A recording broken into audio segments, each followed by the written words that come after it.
All right, so guys, before we get to the car and we plug this thing in, here's what you get in the box. You get a few candies. That's a nice gesture.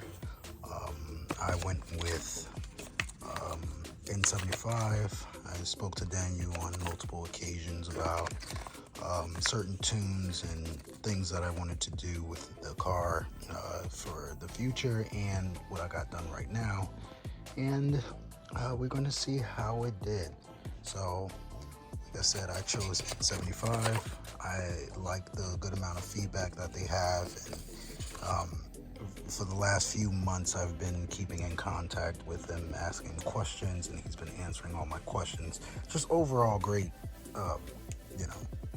response levels and good customer service. Can't ask for better. Not saying you don't get that from the other companies, but this is the company that I chose. We're going to start with plugging the Ek1. Let's focus. Plugging the Ek1 into the ODB2 port. Also, I forgot to mention there will be a micro SD card that's going to come in the box. Just make sure you move it around and be on the side over there or over there.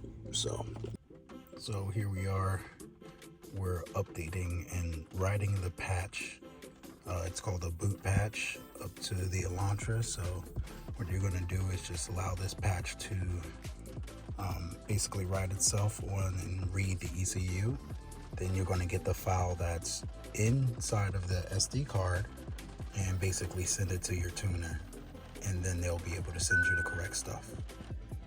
All right, so after you have downloaded the map onto the car and onto the scanner, you're going to do all the steps that they give you, all the prompts, and then you're going to get your base map.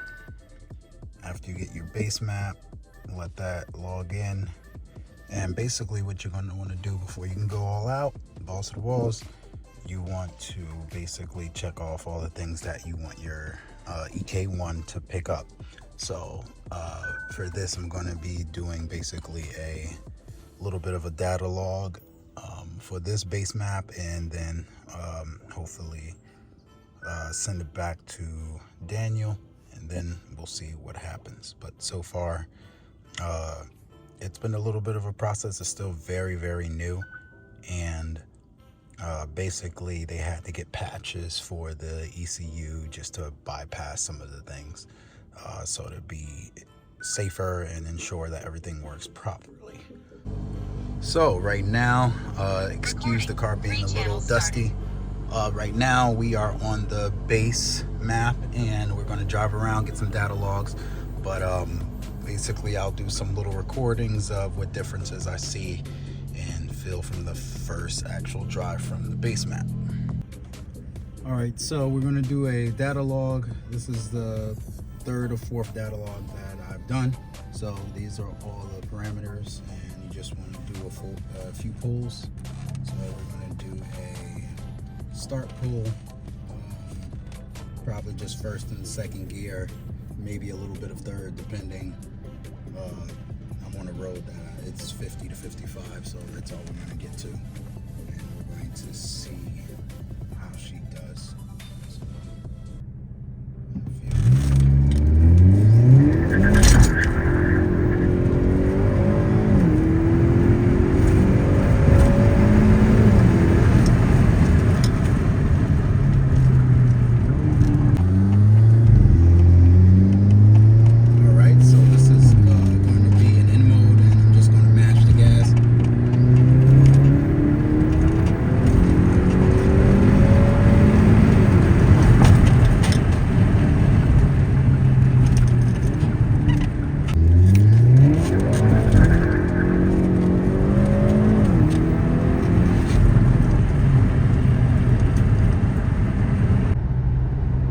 So, guys, so we got the N75 stage 2 tune on here and got everything logged in.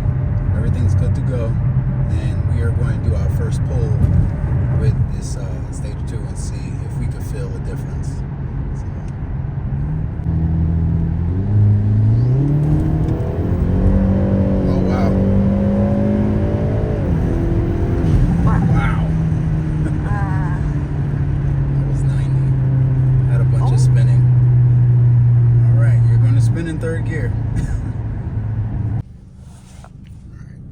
So far, let's talk about how good the N75 tune has been.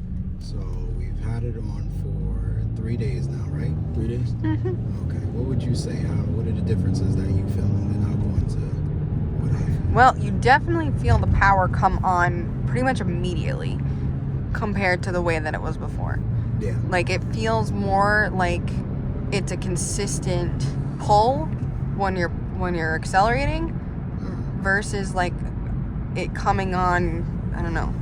With the lag. Yeah, with like the turbo lag. Yeah, it definitely feels like it accelerates easier and smoothly. Yeah.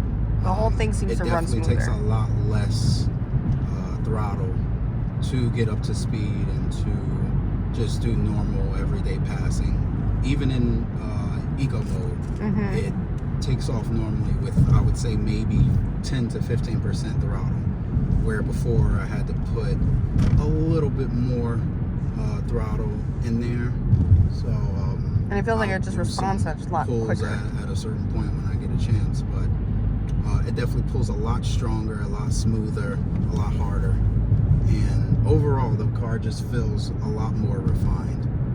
So from what the differences between the JB4 just adds boost, but this is the all-around package, and it just feels like it pulls a lot harder even after 90, where the car did pretty good stock and with the JB4 after 90, but now it's so much more raw. It's so much quicker. I would say the horsepower is anywhere between 340, 350 to 370 tops. We do have a good amount of mods in here. The only thing we don't have when it comes to mods is the intercooler. So like I was saying, the power comes on a lot better than in the JB4. Obviously, it's an actual tune. So we're going to do a little pull out of here and I'll show you.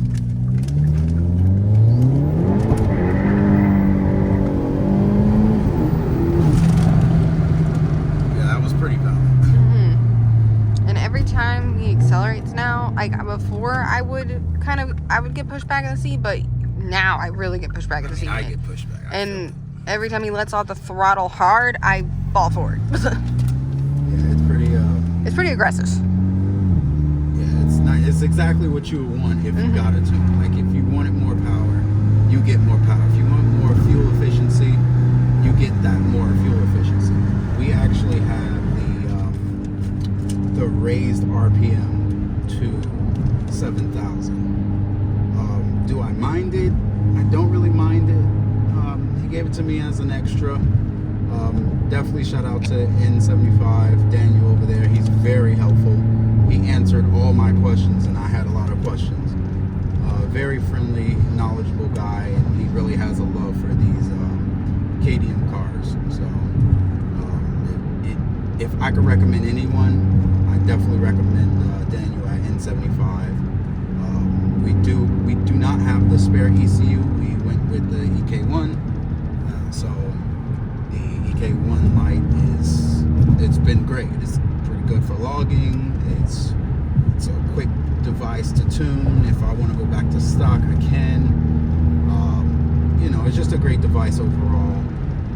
It's pretty well made, and I could recommend both things.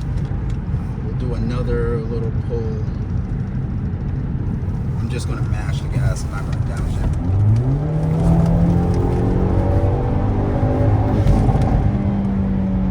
And we have the. That was me right there. We have the upgraded pops, the enhanced pops and bangs also that was thrown in. So that's pretty nice. I didn't think I would like the enhanced pops, but why not? Right? It's fun. Definitely brings out the kid in you, right? Without it being overly obnoxious. Yeah. Like there goes some pops there. But overall, this has made the car perform a lot better, feel better. It kind of pulls like it's naturally aspirated now. Like the power you still feel that little jump in the turbo kick, but that's normal. It's a turbo car.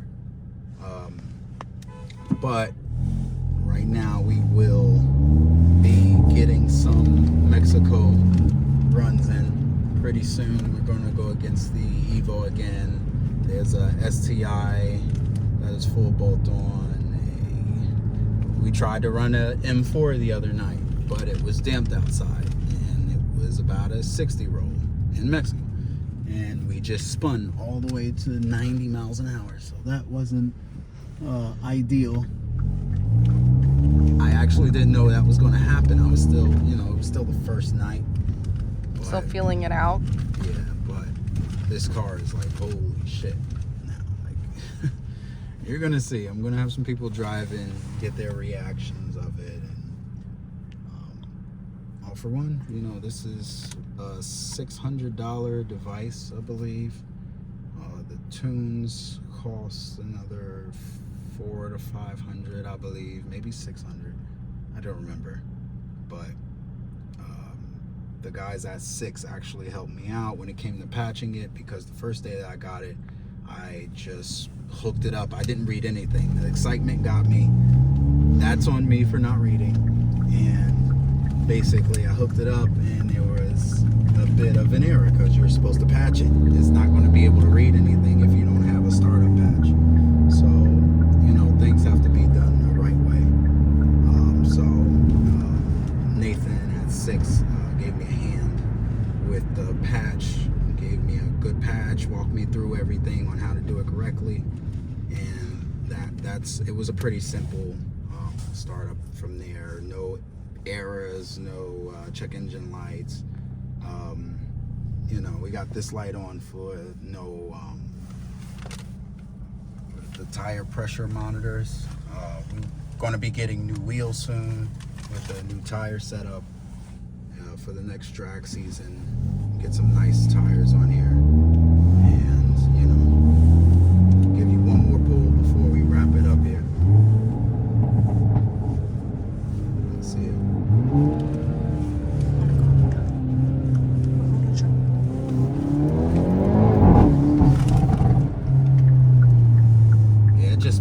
It just spins if you're down low, especially it being cold here. It just, what can you do? I have on the Michelin Pilot Sport All Season 4, and these are pretty good tires. They're not bad tires at all. They're probably one of the top tires, but I like the Continental Extreme Contact DWS06 Plus. Those have been the best tires that we had. I thought these were going to be a little bit better, so I bought the Michelins and the DSWs or DWS, dry wet snow. Yeah, those I have are to a remember little bit better. So that'll be my all-season tire of choice. And for a drag tire, we would probably do the Nitto 555 R1. So thanks for watching. We can't let you go without a few more pulls.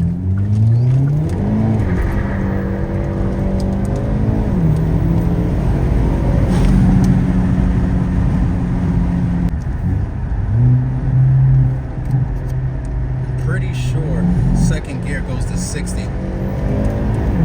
Nope. So I think it only goes to 7,000 in third or fourth gear possibly. But holy shit, it pulls so hard.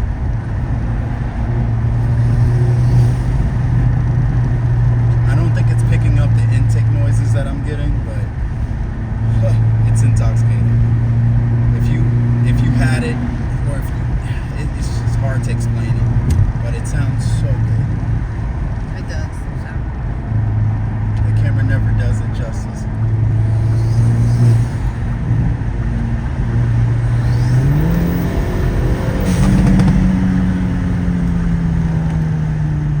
Yeah, this car is definitely a beast.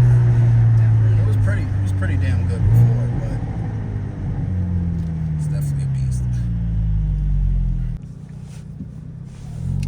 And for the last time, for people who don't know the mod list, I'll just reiterate it. We have a forge intake for Velocity.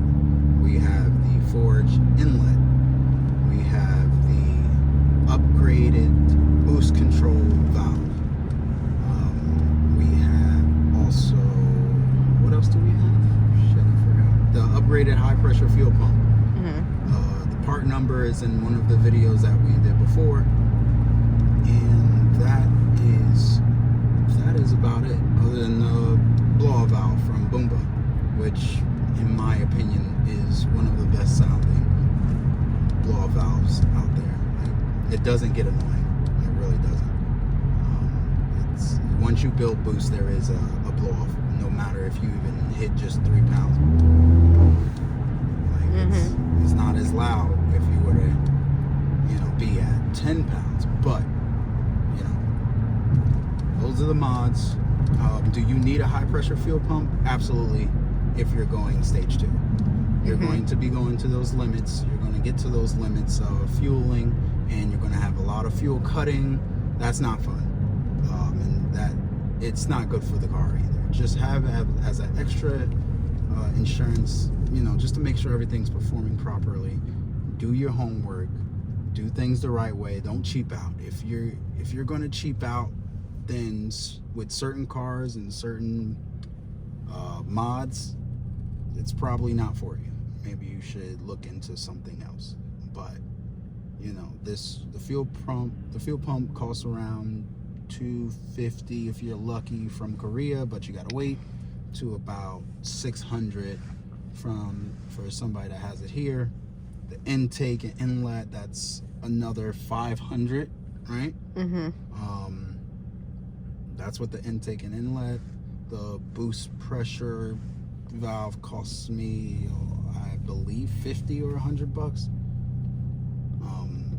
Just little here's and there's. If we want to get with cosmetics, we're going to be stitching a steering wheel cover, so this is going to be all Alcantara, and some little bits of carbon fiber.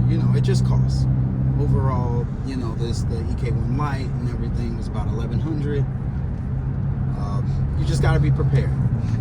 This is not the sport to get into if you don't have the money. Still have fun, but don't break the bank. But until next time, we'll do one more pull maybe.